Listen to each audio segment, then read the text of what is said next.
समाधि का तात्पर्य है आप स्वयं पूर्ण रूप से ब्रह्म बन जाते हैं। समाधि का तात्पर्य है अपने आप में पूर्ण निश्चिंत होकर के डूब जाने की प्रक्रिया, अपने आप में निर्विकल्प हो जाने की प्रक्रिया, अपने आप में पूर्णता प्राप्त कर देने की प्रक्रिया।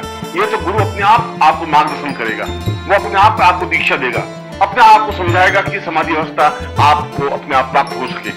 जो गुरु की शक्ति आपको प्राप्त होगी, जो अपने आप समाधि अवस्था में चलते रहेंगे। उस समाधि अवस्था में जाने के लिए आपको किसी प्रकार का प्रयत्न और परिश्रम करने की जरूरत नहीं है।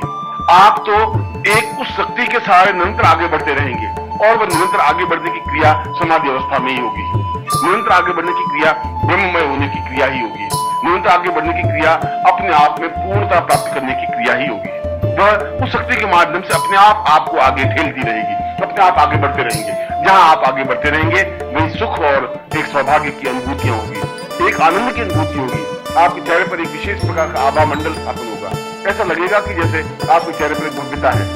आपके लाट पर खड़ी लकीरें इस बात का परिचय होगी कि वास्तव में आपने समाधि अवस्था को प्राप्त किया है। एक सामान्य मनुष्य की जो लाट की लकीरें होती है वो बाएं से दाहिने की ओर होती है या दाहिने से बाएं ओर होती है। मगर जो उच्च कोटि का योगी है, जो उच्च कोटि का सन्यासी है, जो उच्च कोटि की स्थिति प्राप्त करने वाला है, उसको नाक से आगे लगा करके ऊपर सहस्त्रार तक जो लकीरें जाती हैं, वो अपने आप इस बात का परिचय है कि आपका आभा मंडल अपने आप में पूर्णता प्राप्त किए हुए है। आप एक समाधि अवस्था को प्राप्त किए हुए हैं। आप स्वयं अपने आप में ब्रह्म हैं, ब्रह्ममय नहीं। और ब्रह्ममय से भी ब्रह्म हो जाने की क्रिया अपने आप में पूर्णता की ओर बढ़ने की प्रक्रिया है।